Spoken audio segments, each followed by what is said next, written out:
سورة الإسراء آية بسبع أنور فلا. أعوذ بالله من الشيطان الرجيم.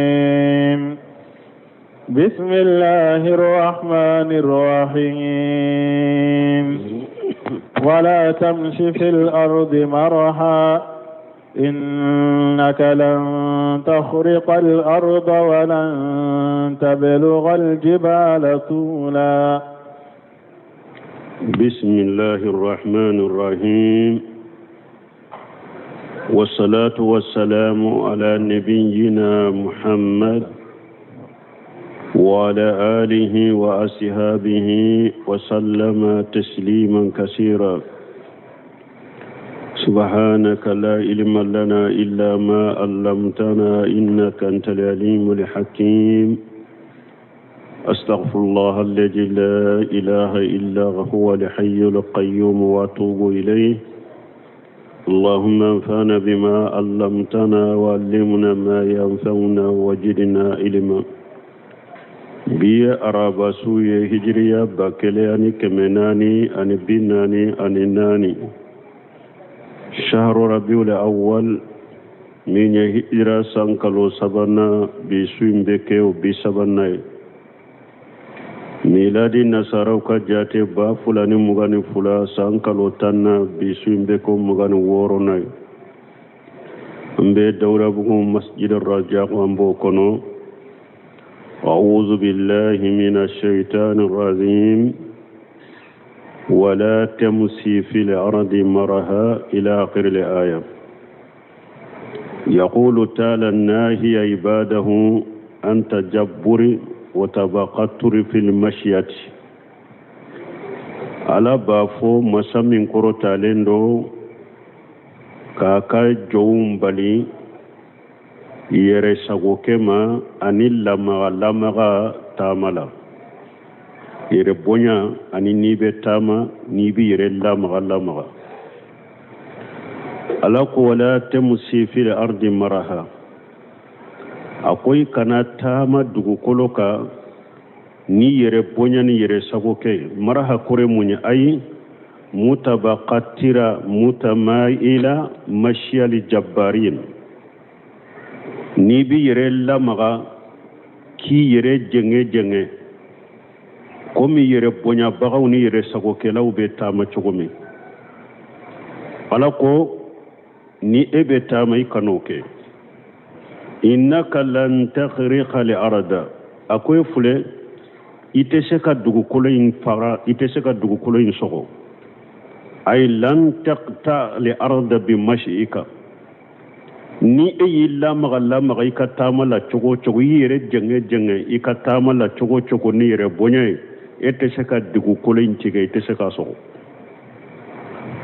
walan tablugha al jibala tula ni yere fana korota chogo alaka kuluban munun be dugu kolo kai ka janya teseka shewuluma ay bitamayulika wa faqrika wa injabika bi nafsika iyere jenge chogo i wasura chogo i kabariya yire la chogo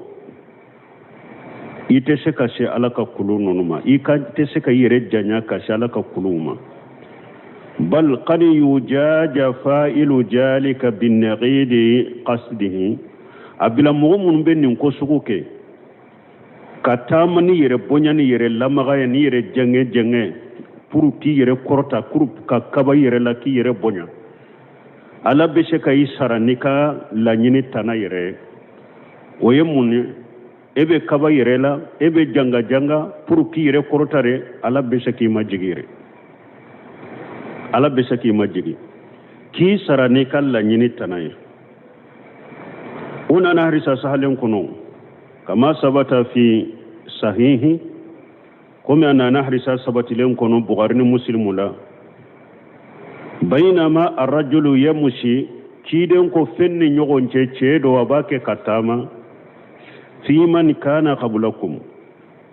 ninkera ce minna mugodo munun temena awnye bani sarlankaw وعليه بردان يتبقتر فيهما o y'a sɔrɔ fini sugu dɔ bɛ u b'a fɔ burda o complet fula b'a la tafe an'a ka birifini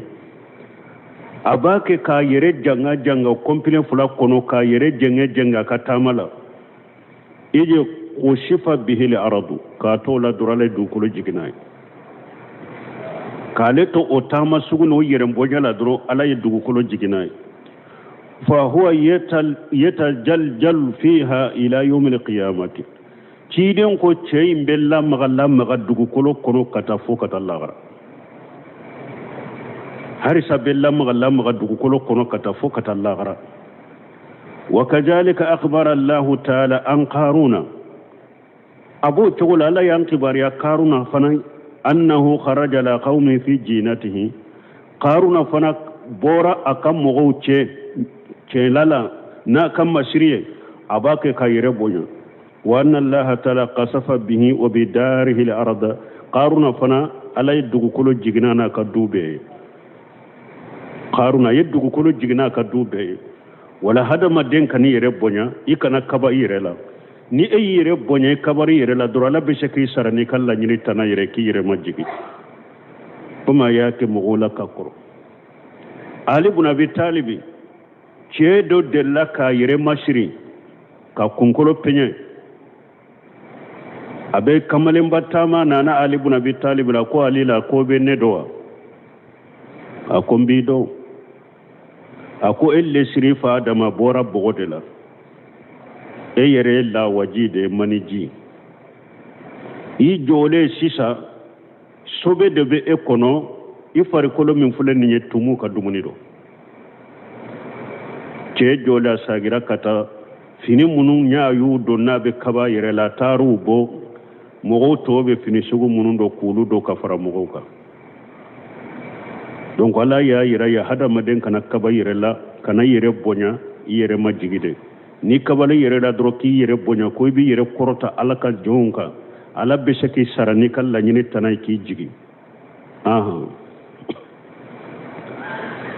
كل ذلك كان سيئه عند ربك مكروها كل ذلك نونم بمن فلنية كان سيئه عند ربك مكروها نونم بيفونية itigi ala fe ko kone undo kullu kata ni ala ko la taqtulu awladakum akana dewu faga kana ni yorola amma man qara shay'atu kana sayyuhu ni nyakalan chogo doye bun kasiri ko doye aya kala kullu zalika kana shay'atu akodo ya kalan nin fanala ay fahisatu famanahu indahu nimugo mununya akalanin chogola mana minye ulufe kullu haja alladhi nuhina anhu min qawlihi fingo fen fulen ninne ala yabalili kala kata alaka kumala wala taqtulu awladakum khashyata imlaqi ila hahuna kanaya amana yimunye fa huwa shay'atun ma'khuzun alaiha nimbe kojugu la garala bi minana be ni mugo min yakala shay'atu kata ayala nanko wala taqtulu awladakum khashyata imlaqi kana bilanni ayala wala tamsi fil ardi marha nunum be ye kojugu de kojugu minni ala bi minana ni yake shay'atu koni nunum be kojugu de ibe minani kojugu munum binye makruha inda Allah awa ukonendo ala fe fana la yuhibbuhu wala yardahu ala tufe ala te jenu ye fana anye fe ngo fe katami abe kojugu ni be minanaye awa ala tufe fana ala buko ala tufe te jenu ye wa mamman qara na konni mugo minya kala shayuhu ala idafati puru kafara kuma min temena famanahu indahu kullu haja lezi jakarnahu donc mana beke wala kullu zalika fingo fin fora kana shayuhu nunum bekera kata wa khada rabbuka allan tabudu illa iyyahu oyoro la kata depi anko wa khada rabbuka allan tabudu illa iyyahu kata oyoro la ilaha huna kanani yoro la fasayuhu ay faqabihuhu makruhu nunun be ka ko jugu o ka ko jugu fen jugu de ala fe ni ala ba ko sayuhu nunun be ka ko jugu de ala ta fe sayi'atu nunun be ye ko jugu be minanaye sayuhu nunun be ye ko jugu ye nu ko ne do ala fe nunun be ye ko jugu ye fasayuhu ay qabihuhu faqabihuhu nunun be juguma ko jugu munun bu kono makruhu indallah o konendo ala fe hakaja wajjaha jalika ibn jarir rahimahullah bun kasiri ko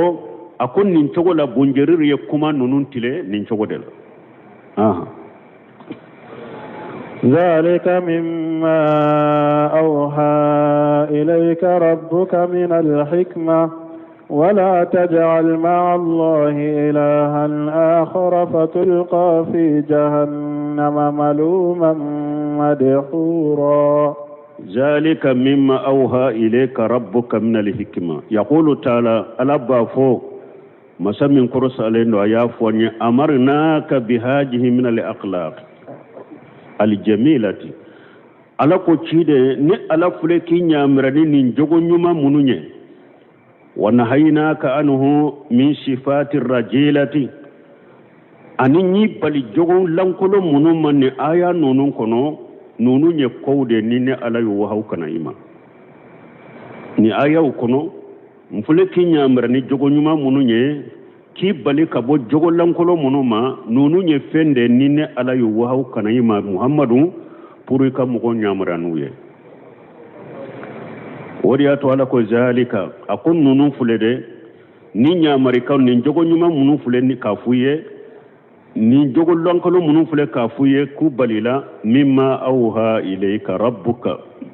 nunu nye feunde tiga ala ye munu wa hawkana yima min al hikmat alaka kirula alaka qawla muhammadu li ta'mura bihi nasa pour ikam mugo nyamranuye ukuke wala tajal ma allah ilaha akhara kana bato fe ngore bato kafara alaka kana bato fe ngore ke bato fenye kafara alaka fatulqa fi jahannama maluma ni be bila jahannaba kono ijalagile talumuka nafsuka wal qalaq kana bato fe ngore mina ko bato kafara alaka ni be bila jahannaba kono ni yere kumbi yere jalagi dan fe fana bi jalagi maluma yere kumbi yere jalagi dan fe fana bi jalagi madhura ni ma bonnendo kabo alaka nemama ni genendo kabo alaka herala madhura ay mubadan min kulli khairi matrudan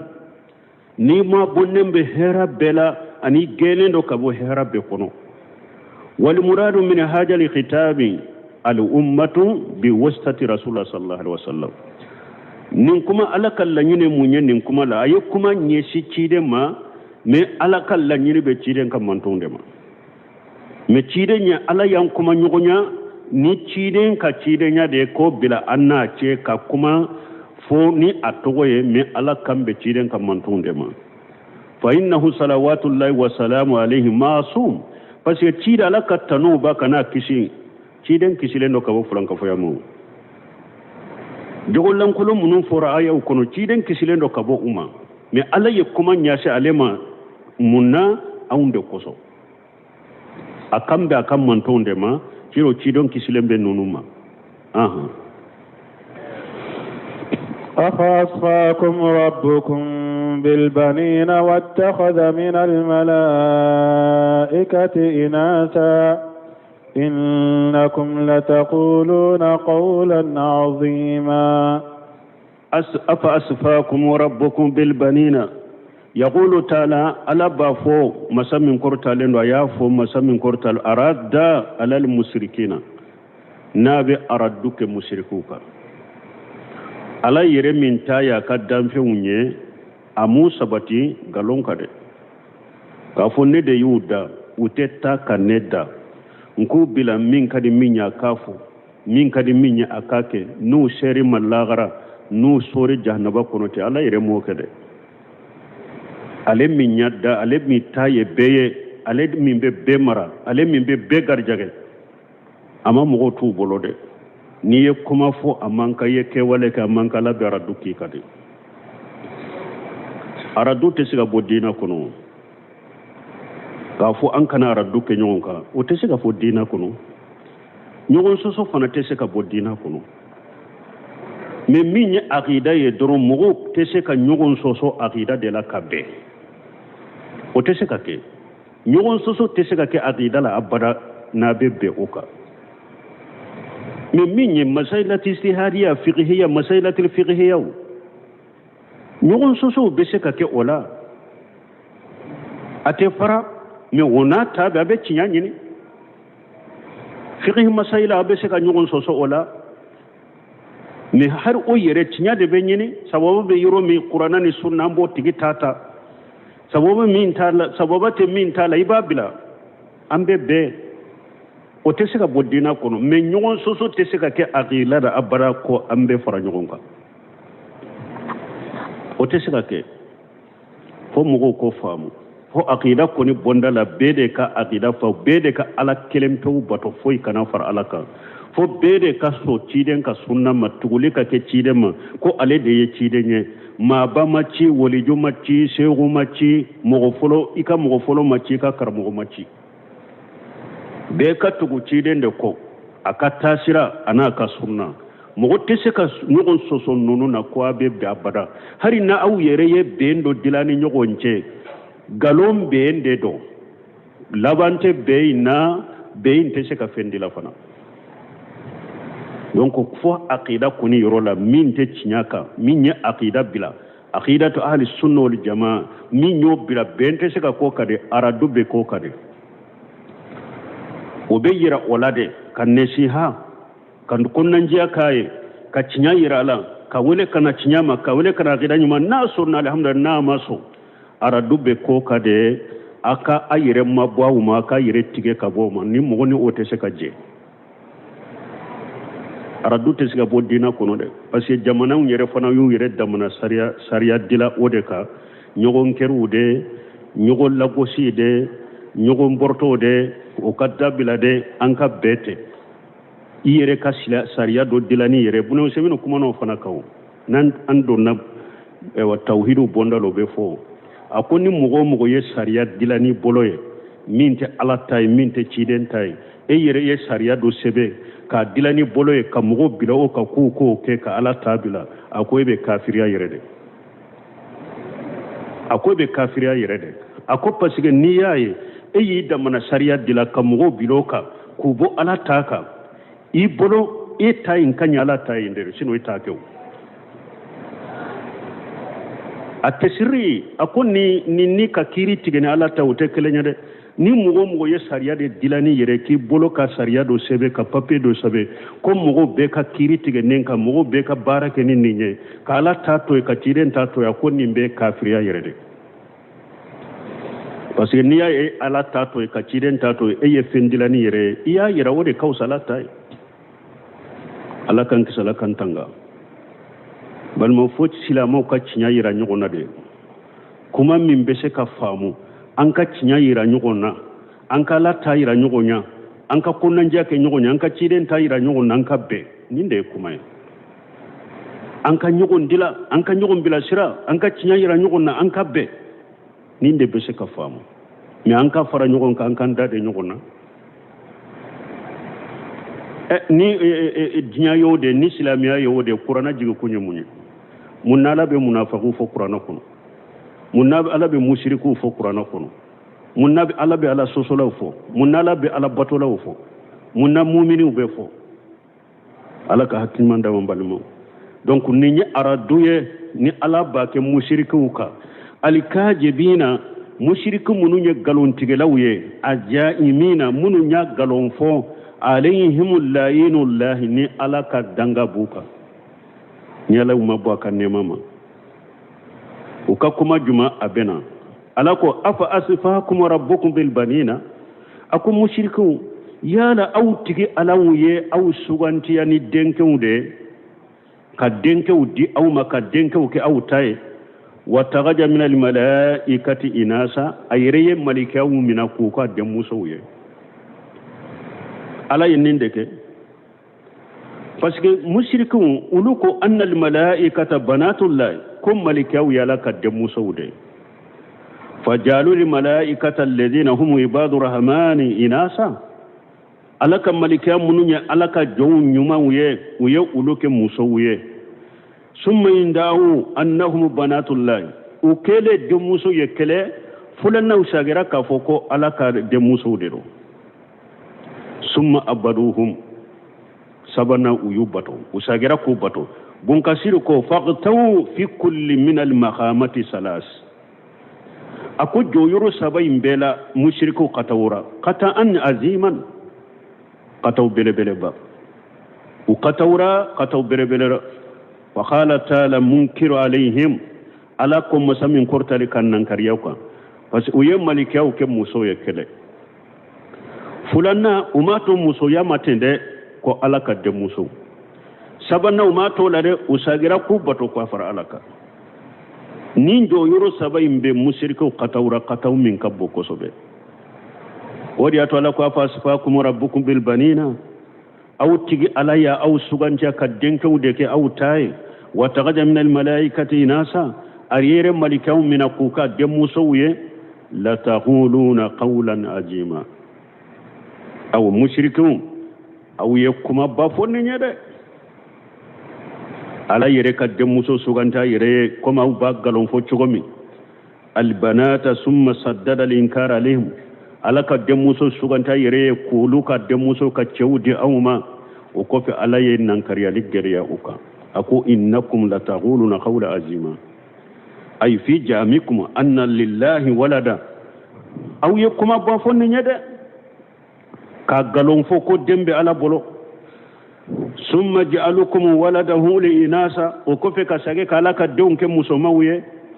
allati ta'anafuna an yakuna lakum demuso munun yere aw yere te wulu fe ka ka utay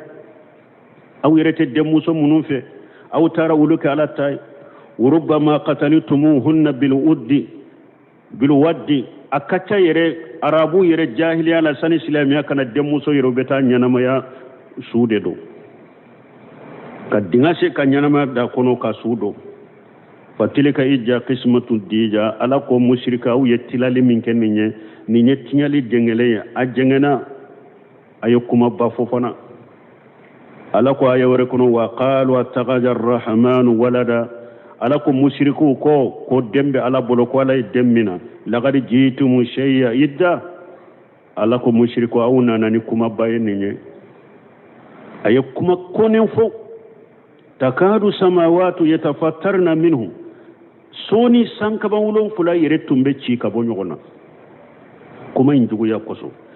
watansaqul ardu soni dugu kulu tumbe fara kuma indugu yakama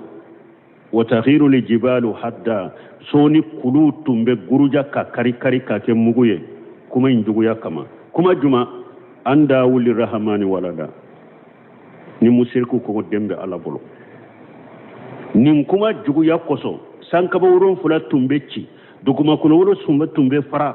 kulu tumbe ci ka ke muguye kuma indugu yakoso ni musirku ko dembe ala bolo membe mbalimon jamana min be jati ko silama jamana min be jati ko keme ko bi kononto ni duru ye silama e abe fo o jamana wala tele wala abe fo arajo wala abe fo do ka wajula jamana da beba me ko dembe ala bolo ko isa yala deni o man nan kariya de o ma digi mo wala de haruna ta mo munun be nin fo ba fo ambali makere cew balima ya be fo uluma me emin ko ala kilimto ka bato fulan ka fo ya ka bila jamana kono tuguli ka ke ciden ka sunna ko bida ka bila jamana kono yo kode te kuma chogodo ko ede ka kuma chogo mani ko ede dictaterie ko ede fitina moy kasoro munum ba fo dembe ala bolo ala ko anana ni kuma bele ba ko kuma juguba sanka mawron fula tumbecci duguma ko loron fula tumbe fara kulu tumbe bi ka kari kuma ndugu ya koso وما ينبغي للرحمن أن يتخذ ولدا أمانك ألك دمنا in kullu man fi samawati wal ardi danfe be sankaba wolon fulala danfe be dugma kolon fulala ashite illa ati rahmani abuda fonni bebena alaka jonyare kono lagara abi alaka jon lagara ahsahum ala ya bejjate wa addahum adda ka beklen kele jate li danna wa kulluhum atihi yawm alqiyamati farada e wonnim beklen kele bena alama lagara danfe be sankaba wolon fulala danfe be dugma kolon fulala bejjate be ala bulu ka kelen jate ka bejjate ka do lagara beklen kele bena alama ولقد صرفنا في هذا القرآن ليذكروا وما يزيدهم إلا نفورا ولقد صرفنا للناس في هذا القرآن من كل مثل أي صرفنا فيه من الوعيد ألقوا نقرأنا ولقد صرفنا للناس ألقوا علي يلملك نقرأنا كنو في هذا القرآن نقرأ نكون من كل مثل ولقد صرفنا في هذا القرآن ألاكو علي يلملك نقرأ نكون ليذكروا pour هذا مدون كميري كتاش وما يجيدهم إلا النفورا وما هذا مدون جيد فوق بوليت كبو ألما ne aya wore de tabe suratu al-isra kono be sarawe tawsiri de la wala qad sarrafna lin-nasi fi hadha al-quran min kulli masal sarrafuna fihi min al-waid mana bagabagali nyode yelema qur'an alay mun yelema qur'an kono hada madawnya puru kamiri katasi bagabagali la'allahum yajakkaruna ma fihi min al-hujaj wal-bayinat wal-mawa'iz bagabagali nunu yelema na qur'ana kono munna pour hada madon kamiri katasi kamiri munna kamiri alaka hujawla ani alaka bangelu nunu be qur'ana kono ani alaka wajilu be nunu qur'ana kono fayeni zaruna amma hum fihi min ash-shirk wal-julmi wal-ifki onaki sababu ye ube fulanka fo yaminna ube tonyali minna ube galontige minna onake sababu anu bagabago ina bo ola qur'ana bagabagali kumfebe wala gari sarrafuna fi hadha alquran liyajakaru alako aliye yelema leke nin qur'ana kono pour hada madun kamiri katas kamu yelema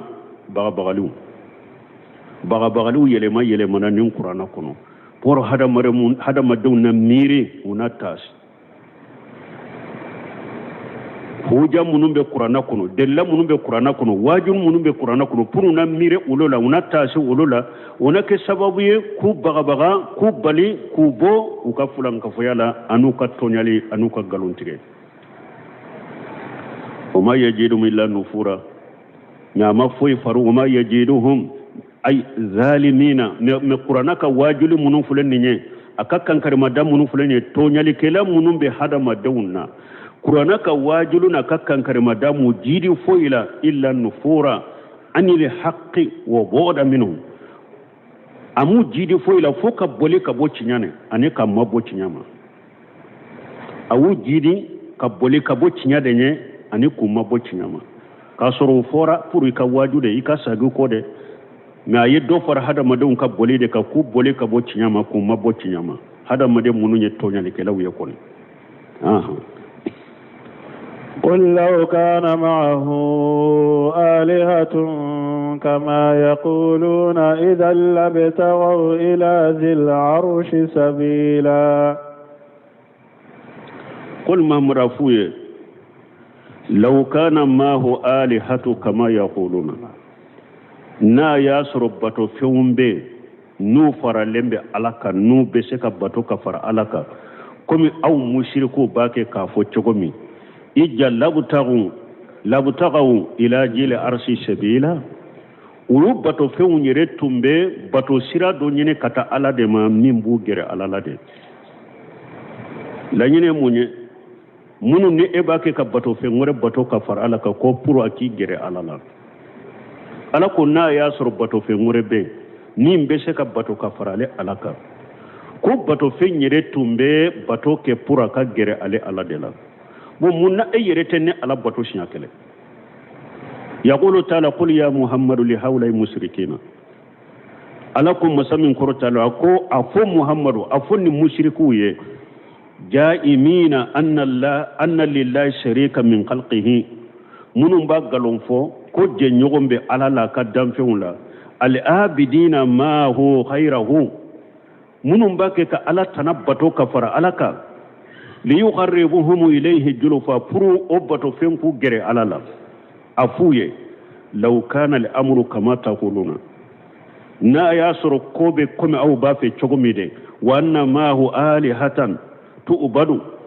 ko ewa bato fembe mimbe bato li tuqarriba ilayhi pour akigere alala wa tasfa ladayhi aka dalili ki ala koro na ya soro ye cinye o tumbe la kana ulaika al ma'buduna ya'budunahu o bato fewnyere tumbe ala de bato na ya soro tumbe de o bato fewnyere tumbe ala de bato wa yataqarrabuna ilayhi ulu yere tumbu yere gere ala de la o yabtaguna ilayhi alwasilatan ulu yere tumbe sira nyini kata ala de ma wal qurbata ani gere nyogonya fa'buduhu antum wahdahu ewa ola ni ko be nin togo de la aw fana kala kelempe bato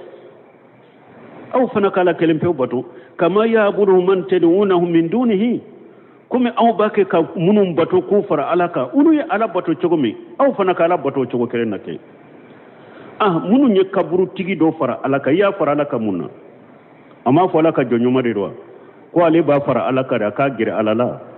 ko ale be woliju bato uba be woliju ka barka nyini pura ka gire alala ato de kewa munye woliju ni e yere ka galonfona ni woliju ye kera mugo nyuma ye ni e ko mugo nyuma de do alaka mugo nyuma alaka jonyoma munya ke jonyoma bato de tewa bato minye o e woliju nke jenyuma ye munna ale ala min bato munna e yere to wala bato direct ka le bato bila kuma la nyini yo ode na ya soro ni bato feumbe ko aw bese ko bato baw gere alala o bato feun yere tumbe ala de bato wala aw ta ala bato sinya kele aka na feumore bato ka faraka ata ala bato sinya kele fa'budu antum wahdahu kama ya'budunahu min man tad'unahu min dunihi wala hajata lakum ila ma'budi haju wureta aw bolo katabbato fe ngorema yakunu wasitata bainakum bainahu nimbe ke chamanche aw ni alache fa innahu la yuhibbu jalika wala yardahu ka chamanche bilayine alache kata dilo fendola ewa dam fendola ko e bode bato obe o barika nyini akigere alala obe akasurnyari donki la hara umi fulen ninye ala tafe ala te jenai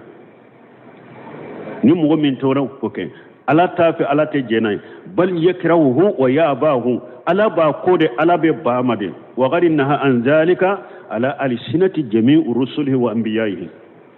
aw ala yubali akan nabi nyuma benne aka ciden benne kana akan nabi nyuma be minye ka fe mure bato kafar ala ka fe mure doyini ala ce ala yubali aka ciden benne ka ana kan nabi nyuma benne ya qaumi ibudullaha ma lakum min ilahi khairuhu ciden be yenni de fo kam mowe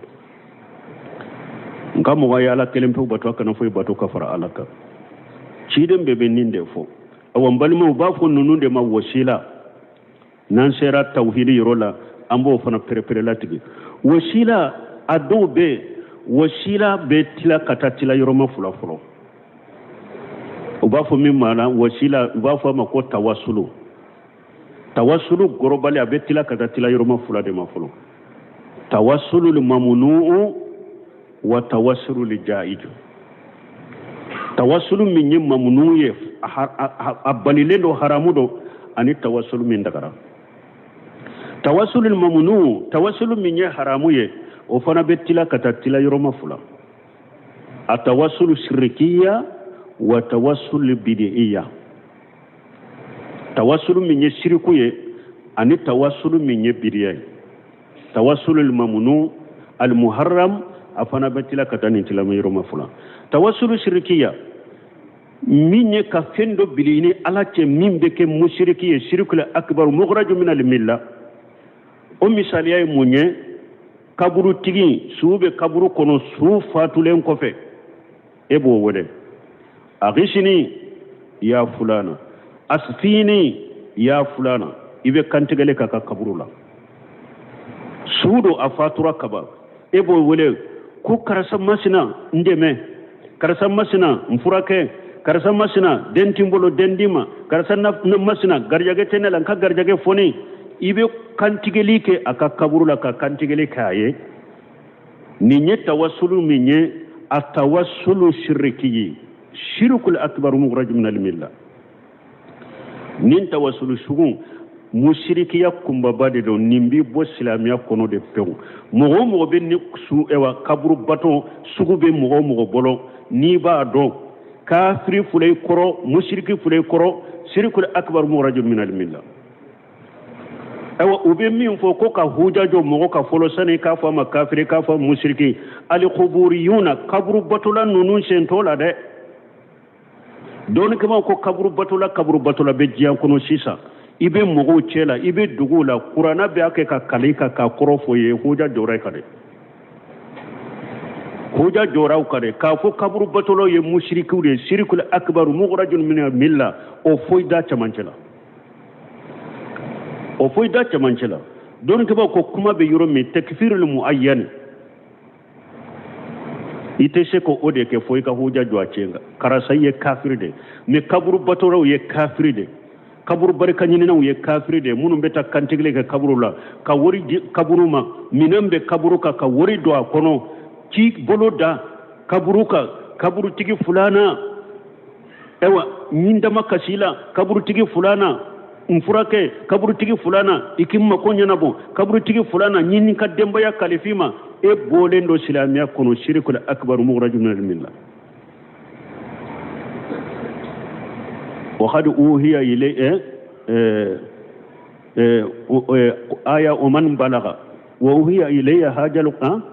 وأوحي إلي هذا القرآن وأوحي إلي هذا القرآن لأنذركم به ومن بلغ وأوحي إلي هذا القرآن لأنذركم به ومن بلغ ni aya min fulani kiden ko alayo qur'ana cinema wa haw kana nema purun kaw baga na anini qur'ana sera mugo ma qur'ana sera mugo ma akalaniye ka korofo ye ya famu ibe mushrikiya minna nima dabila iye mushrikiye shirkul akbar mukhraj min al milla hoja jolembika an fonna ya sur kaburu batula min be kungo kuno jandori islamiya ma shama yere ate salli wole kamme ate sallido salli kote ama fuide ma she ale ma islamiya la ni o sara o chogola hoja ma joko ka ko be ala o ka ko bani ala cella gara me mugo be dugu kono qur'ana shere ma koro foriye e yere bado ibe kaburu bato ye fulan ka foyade fo yere be waso nay an kaburu bato law an kaburu barika nyini naw mugo bo chogola hoja jora uluka o kaburu bato law ye mushriku de shirkal akbar mukhraj min al millah ni nye tawassulu foloy tawassulu bid'iyya mugo mi etara kaburu la ema kaburu tigi ngole de ima kaburu tigi ndeli fenna de me ko karase mugo nyuma de jonka ala deli aka kaburu nka ala deli aka kaburu la barika min bala hera min bala mugo nyuma min do ala bin kadwa wujabi ninya ala wode aka kaburu la ala bin kadwa wujabi na sababu ye ete shirki de me ibe bara mina wasailu wasilatu ila shirki eta ebe bara la bara minye sirai nabi la se mushriki ma ita ye bidiya ita ye haramu ye mete mushriki parce que masu nyere wole e masu nyere wole e ala de wole me ko komi karase mo nyuma de ninye ala wole aka kaburu kuna ala binjabi ninye tawassul minye tawassul bid'i muharram ni haramu yale ne do ube bijahi fulana ala ikan garjage bijahi fulana ninye tawassul bid'iyya tawassul sugu minye ninye haramu ye ninye bid'iyya tawassul mamunu nin kala te fulay at-tawassul al-ja'iju tawassul dobe o daga lendo nya fo chogo min bu globale fo nan sera tawhid bonda o mambu perpere latige at-tawassul bi asma'illahi amma aw qassa ka tawasulu ke ni ala ka togow ye ala ka togo minnu ye gorobalu ye ani ala ka togo minnu kɛrɛkɛrɛlen do ka tawasulu ke ni olu ye baasi t'o la nin ye tawasulu jaiju fɔlɔ ye a tawasulu bi sifatillahi ahamman aw khasa ka tawasulu ke ni ala ka mankutuw ye mankutu minnu ye gorobali ye ani ala ka mankutu minnu kɛrɛkɛrɛlen do ka tawasulu ke ni olu ye o ye tawasulu sugu min ye tawasulu jaiju sabanna a tawassul bi afwalihi ka tawassul ke ni ala ka baara kɛtaw ye o min nan b'a fɔ allahumma salli ala muhammad wa ala ali muhammad kama sallaita ala ibrahim wa ala ali ibrahim ala i ka muhammadu tanu ani muhammadu dunke komi i ye ibrahima tanu ani ibrahima dunke muhammadu fana tanu nin ye tawassul bi afwalihi ka tawassul ke ni ala ka baara kɛtaw ye nin ye saba ye naani na tawassul bi imanin bihi ka tawasulu ke ni limaniya ni ala ye limaniya min ke ni ala ye ka tawasulu ke ni o ye rabbana innana sami'na munadi yunadi lil imani an amanna bi rabbikum fa amanna rabbana faghfir lana ala allimanani ye an ye limaniya min ke ni e ala ye o sababu la an ka junubu yafa ka tawasulu ke ni ka limaniya ni ala ye nin ye jole na naani na duruna tawassul bi amali salih hadamaden be se ka tawasulu ke k'i yɛrɛ gɛrɛ ala la n'i ka baara ɲuman ye baara ɲuman minnu kɛ ala kama o delila ye mɔgɔ saba min donna kulungon kɔnɔ kulungon datugura u da la kelen kelen ye ala deli ni a ka baara ye a ye baara min kalasi ala ye ala y'u bɔ kulungon kɔnɔ wɔɔrɔnan a tawasulu bi hali dayi e min b'a kɛ ka ala wele n'i ka lahala ye komi u b'o delila kɛ musa ta ye اللهم إني لما أنجلت إلي من خير فقير كنت على إبه هيرا من جيكي كنما حتى قلن دو موسى فلك على الدلي أكالله حلال على الدلي ني كالله حلال يبه الله حلال انتك على أي ربنا بدقو من انتك على أي ربنا ببنا منا يكامبون نبنا لا نينده التواصل بحال داي ولو فلنا توسل بمن ترجى إجابة دعائه من الأحياء ولو فلنا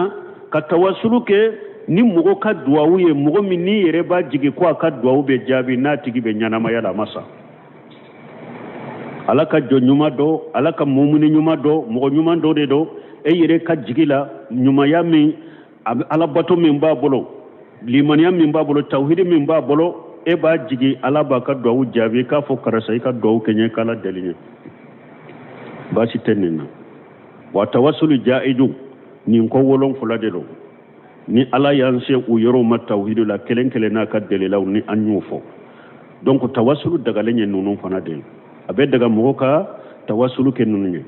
ni a fɔra ka fara kan ni yɛrɛ b'a jigi mɔgɔ min ka duwawu bɛ jaabi minnu bɛ ɲɛnamaya la o de farala ka de su tɛ dɛ ni hadamaden kɔni sara o tɛ se ka foyi ɲɛnabɔ diɲɛ kɔnɔ ciden y'o de fɔ ija mata ibnu adam yanqata amalu illa min salas sadaqatun jariya aw ilmu yuntafau bihi aw waladu salu yadu lahu ciden kɔni su kɔni hadamaden kɔni sara ko i ka baara bɛ tigɛra diɲɛ kɔnɔ fo saba i ye sadaqati yɛrɛ ka ɲɛnamaya i ye sadaqati minnu kɛ minnu ka baraji bɛ boli kɔfɛ olu baraji bɛ si mɛ i ka saya kɔfɛ ou bien i ye dɔɔni tɔ dɔɔni nafama i y'a tɔ i kɔfɛ o dɔɔni nafama min ni mɔgɔ bɛ baara kɛ n'a ye o nafa bɛ se ma i salen kɔfɛ ou bien n'i ye den ɲuman to a bɛ duwawu k'i ye a bɛ duwawu k'i ye wala hadamaden su tɛ wele dɛ ou bien alqaibu e bɛ dugu la mɔgɔ ɲuman dɔ bɛ fɔ a ka jamana la ou bien a bɛ dugu wɛrɛ la ni e korona filila da ya fulana k'a to a bɛ yɔrɔ wɛrɛ la ya fulana an kijini ya fulana an akishini nin ye tawassulu shirkiya nin ye tawassulu nin ye fulankafoya de dɛ e ni mɔgɔ tɛ ɲɔgɔn kan ale bɛ yɔrɔ wɛrɛ la e bɛ yɔrɔ la ni korona filila e b'a wele o ye tawassulu shirkiya ou bien ka su wele k'i ma ko ɲin'a fɛ tawassulu shirkiya donc o la n balimaw hadamaden minnu ni aw bɛ taa su ka kaburuw la ko mɔgɔ ɲumanw de don mɔgɔ barikaleninw de don sani e ka su bato k'a deli ko ale ka e gɛrɛ ala la ale ka ala deli e yɛrɛ t'i ɲɛsin ala ma ala fule k'o de fɔ yan minya aleke mogo nyumai e ka galon fola ni hari ni mogo nyuma do minya ke mogo nyumai munya ke mogo nyumai ko ala bato de do ala yire tumbe ala de bato munna e fana te direct ite ala bato sinya kele ka fara alela e fana ka ala bato sinya kele ala e wa ika ge arala me aw beta dilo munu na komi minyo nyalendo nin jamana kuno sisa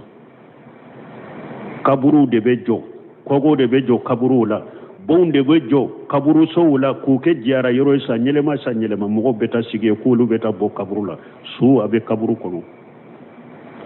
ka soro su de makko be nyana mo ka dwawula me nyana mo de beta fe nyini ufe su de makko be awu nyana mo la aka dwawu kuye me awu de beta fe nyini su fe o de nyonya lendo nin jamana kono awon balimo adobe nin kaburu ko min fule ninye adobe fulan kafoya kumbaba abila bo silamiya kono adobe shirawde do kata fulan kafoya ma ani bidia ani haramu alaka jamana don kishi ala ku bo ni wolele kala fili bantu bolo de ciden de ye balilike ako hari shima an kana do kaburula laha naha rasulullah sallallahu alaihi wasallam an yujassisa al-qabr wa an yubna alayhi wa an yaktuba alayhi wa an yujada alayhi ciden de balilike ako shima kana do kaburula an kana pogo jo kaburula an kana sabelike kaburula kaburu ka bogo min bora kono an kana fengore faroka ciden do yo fo sallallahu alaihi wasallam awa nin kaburu dila min fule jamana nunun kono fulan ado fulan ka foya ado ye shiraw ye kata fulan ka foya made hada madin da wajibilen bi ko ika nunun ko idusukun kono ika inkaru kuka ni ma se obela uka wori koni nubu jode uka wori nuka de menyini ika drome kelen kana dola de nuba barala kanata faruka de wala ta'awanu wala al-ismi wal udwan mo shi kana nyogon de me junubuni ya dala Allah kan kasi jamana kono Allah kan tanga aha subhanahu wa ta'ala amma yaquluna 'uluwan kabira thumma najjaha nafsahu likarimata wa qaddasaha tumami alayyin ninfo alaya ayresaniya faqala lakum subhanahu ako senaya bi alay ala senaya leno kabol lebu be manin nakasili fembe wa ta'ala ala korota lendo amma yaquluna kabo fenna mushriku aw bake kamunun fo ay haula al mushrikuna al mu'taduna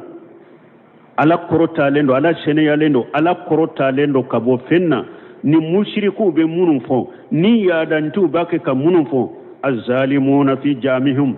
ni tonyali kelawdo nu ya galon fo annamahu alihata ukhra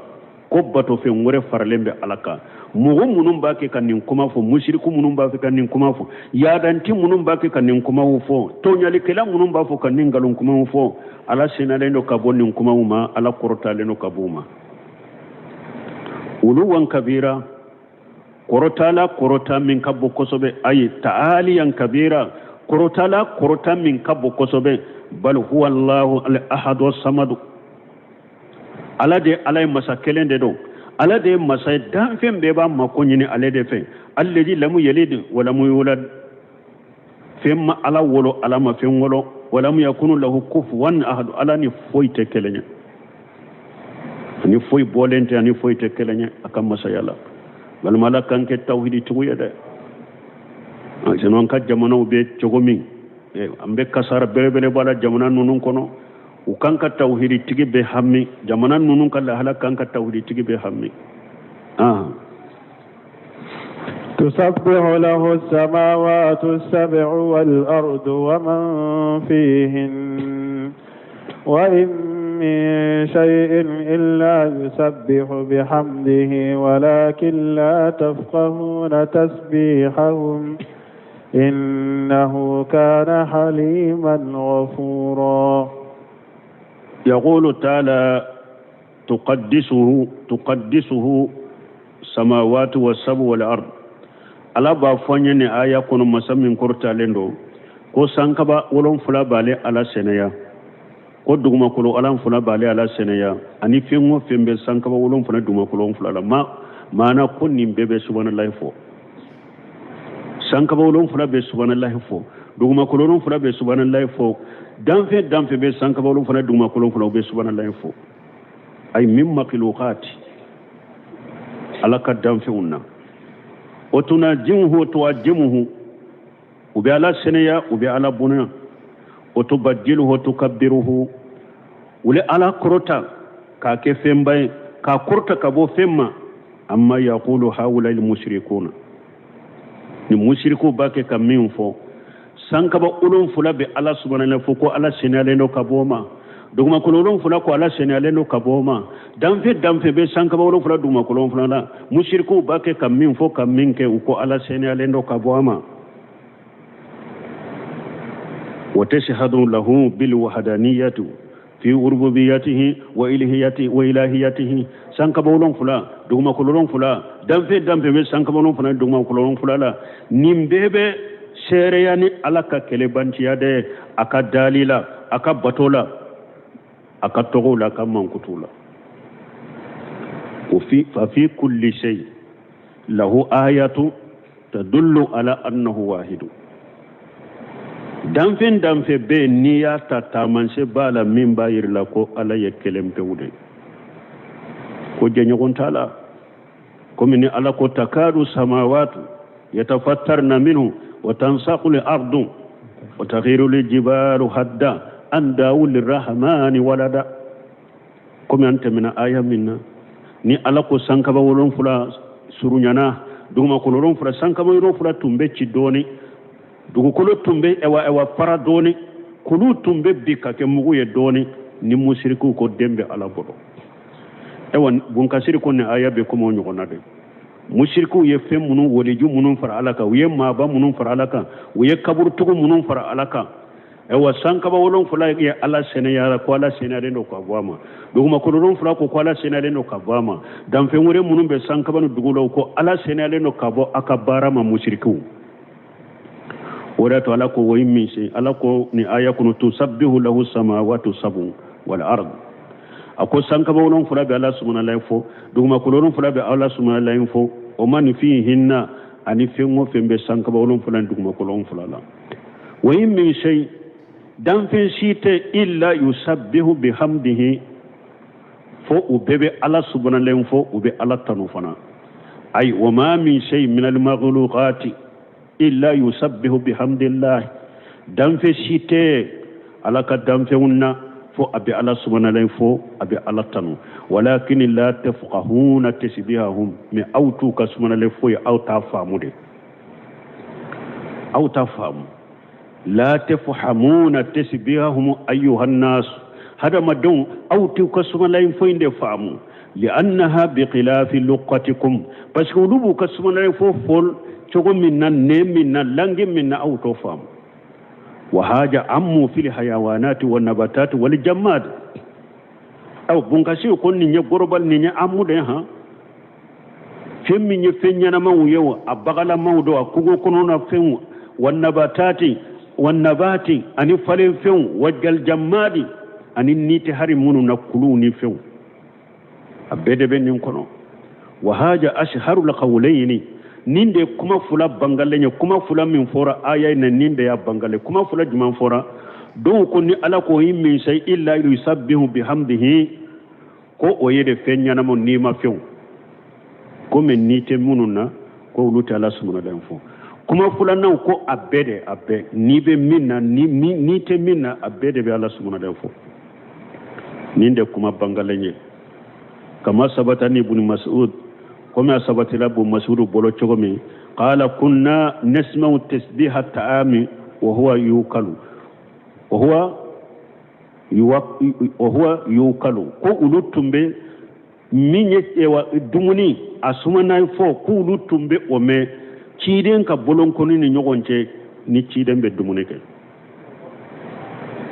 dumuni be sumana la fo ke ciden ka bolola ko ulutumbo me wakati min ciden be dumuni ke وقال إكرمة في قوله تعالى وإن من شيء لا يسبح بحمده قال الأسنوة يعني سارية أكوهر بيو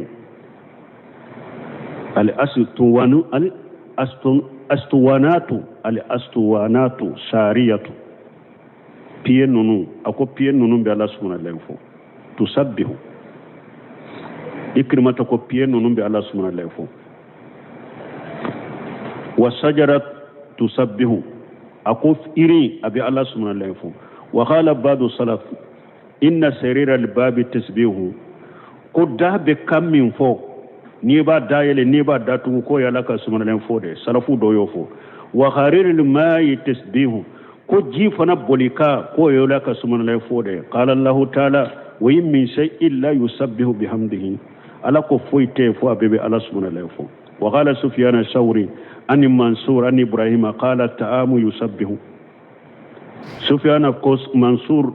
an ibrahim ko dumuni ko abi ala subhanahu fo ويشهد لهذا لقول آية السجرة في أول الحج بنكسير كو بسريا كني كو سجد يرم من بسورة الحج كنو إنما يسبه من كان فيه أروه يعنون من حيوان والنبات كما فلانا كو دو كو منون بي الله سبحانه ينفو كو نمبي منون كومي فينيانا مو أني فالين في منون كنمارو وقال قتادة كل شيء فيه روح يسبح من شجر أو شيء قتادة فنكو كود نيمبي فين وفينا كو أبيبي الله سبحانه فو كومي إيرو ونونا نيغونو دونك أبي كومي باكي كيسارة كي وقتي شيريلا بل ممونو نين كوما فو كافو نيمبي مين نادي أبي إيري مين نا كينيدو أماتجا نيمبالا أبي الله سبحانه فو ميني أجارة أتي الله سبحانه فو nin kuma tugu yu ka della ke munye ko cide dondola ana ka sheba tumbe nyogon fe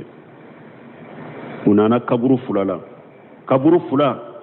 kaburu tigi munu be kaburu fula kono ala yu janga kata aye ayira cide na u janga kata mumbu ka cide nya kamme cide nya be ka janga kata la cide ko sheba uma a konnin kaburu fulu tigi fula nunun ba ke kala jaba ko la jaba gele mi ako kala jabate fembaye fana min toni ka gelede do in tumbe tamani nemima yade do atunta yire koloji sugune toma ciden ko ka tamaro bolo tige ka dama tamaro bolo kene ciden nya tige fulay in kaburu do aye do turala nin kaburu do aye do turala akulla alla na hina ufulala ma lam yaybasa ni sani nin tamaro bolo fula sanu kajja alla na hinna kaburu tige fulayna bo don ko doko ko u kene ni ala be hinna kaburu tigo fulay na ko u be sumanale fo min fo ko min nu jara nu te sumanale fo doro ko kaburu tigo kala jaba be wuli tuguni do yu kadella ken ninde min balmu min ka kene fembe de be ala sumanale fo parce que sabatira dumuni ya ala sumanale fo ciden ka bolon ko nu nyogonce belew ya ala sumanale fo hadisa be muslimu kono ciden ko kale to makka sana ka ken nabu nyumay ko kulu do tumbe maka ko ne ale be teme kulu ina ko kulu imba ale wole kafo ko me tumame ale kera cidenye ko ate kulu nyorodo ko afilila yoroma nunum be hadisa sahlen kono donc fembe de be Allah subhanahu wa ta'ala fo ni be minna ni te minna be Allah subhanahu wa ta'ala fo inna Allah ala kulli shay'in qadir me ala ko awtu ka subhanahu wa ta'ala fo awta mede awta famude ولكن لا تفقهون تسبيحهم إنه كان حليما على منيوم مسده هذا ما دم على سوسو على بما كونونيكيه كتاندي ما فوكتي توبة أتي يانغا كتا تليا كاجيكا أتي يانغا كتا تليا كي لا جابا غفورا على الجنوبية فمسابه ني هذا ما دم بالجنوب كي على بسطربا يا فيه سبحانك اللهم ربنا بحمدك أشهد أن لا إله إلا أنت أستغفرك وأتوب إليك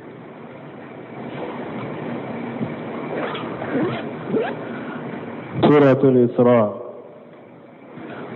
فبسبا نور فلا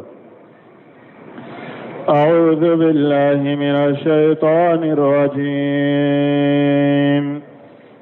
بسم الله الرحمن الرحيم ولا تمش في الأرض مرحا إنك لن تخرق الأرض ولن تبلغ الجبال طولا بسم الله الرحمن الرحيم والصلاة والسلام على نبينا محمد وعلى آله وأصحابه